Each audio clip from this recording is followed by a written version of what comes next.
Hey everyone, welcome back. We're going deep on biodiversity today. It's kind of like we're giving the planet a checkup. Yeah, exactly. And spoiler alert, things aren't looking so good. Mm-hmm.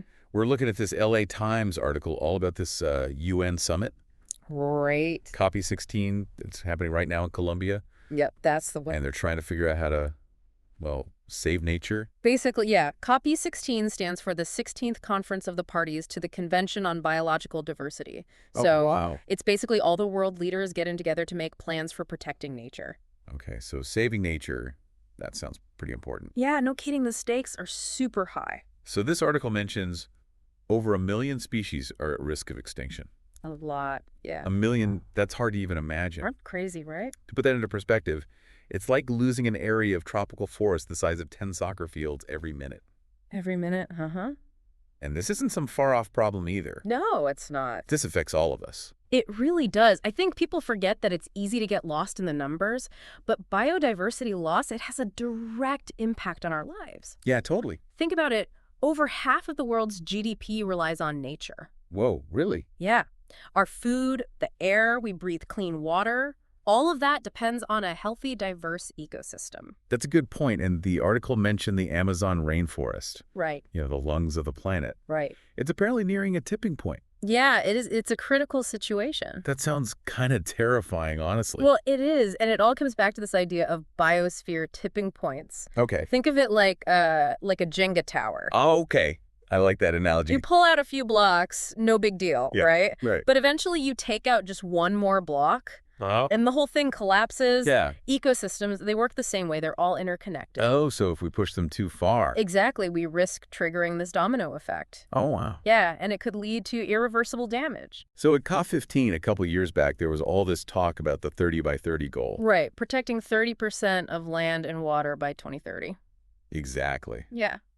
That sounds pretty ambitious. It is ambitious. Very ambitious. So how are we doing? Well, the latest reports, it's kind of reality check, to be honest. Oh, no? Only about 8.3% of the oceans are actually protected right now. That's it? Yeah, and even then, a lot of those areas, they're not being managed effectively. Mm-hmm. At this rate, hitting that 30% target is going to be a real challenge. Okay, so that's where we're at. Pretty much. Now, COP16 is happening now in Colombia, That's right. and it's all about turning those ambitious goals into action. Hopefully. But here's the thing. Over 85% of countries, they miss the deadline Yeah. for submitting their plans on how they're going to reach that 30 by 30 target. It is a little concerning at first glance. That's what's going on there. Well, some experts think it might actually be a good sign. Really? Yeah, maybe instead of rushing to meet a deadline, Okay. they're taking a more holistic approach. Maybe they're involving a wider range of government departments, not just the usual environmental agencies. So it's more of a team effort. Exactly. And that could lead to, more effective and longer lasting strategies in the end. Okay, so maybe there's a silver lining there. Maybe. This article also mentions some reports Right. about the state of the planet. Kind of mixed bag. Mm-hmm. There was one about deforestation, wasn't there? Yeah, there was. It's kind of a back and forth situation, How so? Well, there's been progress in some areas, like the Brazilian Amazon, for example. Oh, that's good. But then globally, deforestation rates are actually going up. Oh, wow. The article pointed out a really important factor of political and economic priorities. Oh, yeah. They can really derail even the best conservation efforts. So one minute there's progress, Exactly. and the next forests are being cleared again. It's a constant battle. And then there was that WWF report Oh, right. with this crazy statistic, wildlife populations have declined by an average of 73% since 1970. I mean, 73%, that's huge. It is a big number. It's a stark reminder of the challenges we face. For sure. But it's important to understand what that number actually means. Okay. It doesn't mean every single species has declined by 73%. Right. It's an average calculated from many different monitored populations around the world. I see. Think of it like your body temperature. Okay. One slightly high reading might not be a big deal, Right. but a consistent upward trend, that's when you know something's wrong. Yeah, that makes sense. This Living Planet Index, it's like a planetary thermometer, Okay. and it's telling us that the overall health of the ecosystem is in trouble. Okay, so we've got missed deadlines, worrying statistics, the whole political landscape. It's a lot. Where do we go from here? What should we be paying attention to as this COP16 summit unfolds? Well, I think a crucial shift needs to happen. We need to move from simply setting goals to actually, figuring out how to put them into action. Yeah, that makes sense. How are countries going to turn these big pledges into real, tangible change on the ground? Right, and how are they going to tackle all those financial and logistical hurdles? Exactly, because it's one thing to make these grand promises. Right. But if there's no money to back them up. Yeah, then it's all just empty words. Exactly, and that's one of the big questions looming over this COP16, Okay. Will those wealthier nations actually step up and provide the necessary funding? Yeah. Are they going to put their money where their mouth is? Right, and even if they do, how will that money be distributed? And more importantly, how will we ensure that it's actually being used effectively? That's a good point. The article also mentioned the role of indigenous peoples and local communities. Oh, absolutely. That's a vital piece of the puzzle. Yeah. Indigenous communities, they often have this incredibly deep understanding of their local ecosystems. Right. They've been stewards of biodiversity for generations. Yeah, that's so true. So recognizing their rights and incorporating their traditional knowledge into conservation efforts, Yeah. that's absolutely crucial for success. So it's not just about governments and big organizations, dictating solutions from some ivory tower. Exactly. It's about empowering those who are closest to the land to be part of the solution. I like that. Yeah. And here's another thing that COP16 needs to deal with. How do we integrate biodiversity conservation with those other global initiatives? Right. Like climate change desertification. Yeah, these issues are all interconnected. You can't really solve one without taking the others into account. Exactly like forests, for example. Perfect example. Protecting forests helps biodiversity. Yes. But it also plays a huge role in absorbing carbon dioxide. It's a win-win. Okay, so we've talked about the big picture stuff, Uh-huh. but what does this all mean for the average person? Right. What can we actually do to support biodiversity besides just hoping that governments figure it out? Yeah, that's a question a lot of people are asking, and it's a good one. It is.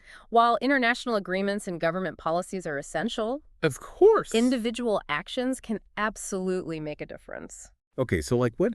Give me some examples. What can we do in our daily lives? Well, for starters, we can be more mindful consumers. Okay. Choosing sustainably sourced products, cutting back on meat consumption, and simply trying to reduce our waste. Yeah. All of that helps to lessen the pressure on those precious natural resources. So being more aware of the impact of our everyday choices. Exactly. And there are other things we can do too, supporting organizations working on conservation, Oh, right. whether it's through donations or volunteering our time. And staying informed and engaged with the issue. Absolutely. Keeping the pressure on our leaders to make biodiversity a top priority. Yeah. The decisions made at COP16 and in the years to come, they're going to have a huge impact on the future of our planet. Absolutely. And let's be honest, our own well-being too. It's a shared responsibility. It definitely feels like we're at a critical point here. The planet is sending us some pretty strong signals. It is. And it's up to us to listen and take action. I agree. Here's a thought, though. What if, instead of just focusing on conserving what's left, we shifted our thinking to actively restoring those degraded ecosystems? Ooh, that's interesting. So not just playing defense, Right. but actually going on the offense for nature. Exactly. What could that look like? Imagine restoring damaged habitats, reintroducing species that have been lost, even creating corridors for wildlife to thrive. That's a powerful vision. It's not just about holding on to what we have left, but actually rebuilding what we've lost. Yeah. This is like a whole other deep dive we need to explore. It is, and while it might sound daunting, there are already some amazing examples of ecosystem restoration happening around the world. That's really cool. Yeah. It's a good reminder that even with all the doom and gloom headlines, there are people out there making a difference. There are. Gives me hope. Me too. Because at the end of the day, the fate of biodiversity and really our own future depends on the choices we make today. Well said. So as we wrap up this deep dive into biodiversity, it's clear that we're at a crossroads. The planet's health isn't exactly glowing. No. But there's still time to turn things around. There is. COP16 is a big deal. It is. It's a chance to turn those pledges into concrete action. The challenges are huge, but there's this growing awareness Right. and a sense of urgency that I find really encouraging. It is encouraging. And it's important to remember this isn't just about saving some abstract concept called nature. Yeah. It's about protecting the very systems that keep us alive. The air we breathe, the water we drink, the food we eat.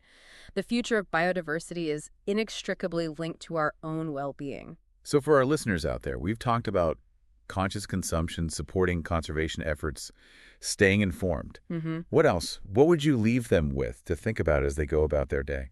Here's something to think about. How can you use your own unique skills and passions to contribute to biodiversity conservation? Hmm. Whether it's through art, education, technology, even just spreading awareness, everyone has something to offer. That's a great point. It's not just about donating money or volunteering.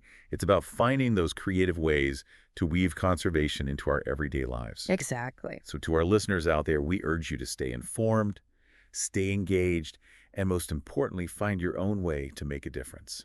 I agree. We'll be keeping a close eye on all the developments at COP16 and beyond, and we hope you'll join us on this journey towards a healthier planet. Thanks for diving deep with us.